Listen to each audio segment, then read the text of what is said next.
कुछ खबरें कारोबारी दुनिया से। पाकिस्तान स्टॉक एक्सचेंज में कारोबारी हफ्ते के आगाज पर ही मंफी रुझान देखने में आया। कारोबारी हफ्ते के पहले रोज कारोबार के दौरान पाकिस्तान स्टॉक मार्केट में 295 पॉइंट्स की कमी हुई, जिसके साथ 100 इंडेक्स 75,687 पॉइंट्स की सतह पर ट्रेड कर रहा है। याद रहे कि गुज़िश्ता कारोबारी हफ्ते के आखिरी रोज कारोबार के इख्तिताम पर 100 इंडेक्स 868 पॉइंट्स इजाफे के साथ 75,983 पॉइंट्स पर बंद हुआ था।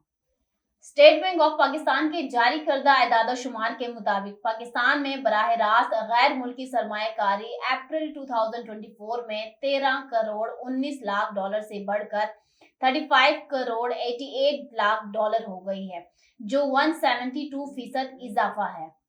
SIFC के मैंडेट में बराह रास्त गैर मुल्की सरमायाकारी शामिल है। सहूलत कौंसिल के क़याम का बुनियादी मकसद FDI में इजाफा और मकामी सरमायाकारों के साथ साथ गैर मुल्की सरमायाकारों का एतमाद बहाल करना है।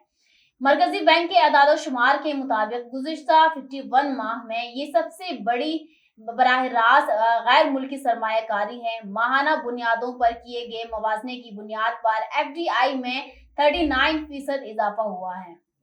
महकमे खुराक के मुलाजमीन को चंद नामालूम अफराद की जानिब से शदीद खतरे का सामना है। महकमे खुराक खैबर पख्तूनख्वा के मुताबिक कुछ काश्तकारों की ख्वाहिश है कि इनसे गैर मयारी गंदुम खरीदी जाए। वाज़ेह करदा SOPs के खिलाफ किसी से गंदुम नहीं खरीद सकते। महकमा खुराक ने हुकूमत से गंदुम खरीदारी मुहिम जारी रखने के लिए सिक्योरिटी तलब कर ली।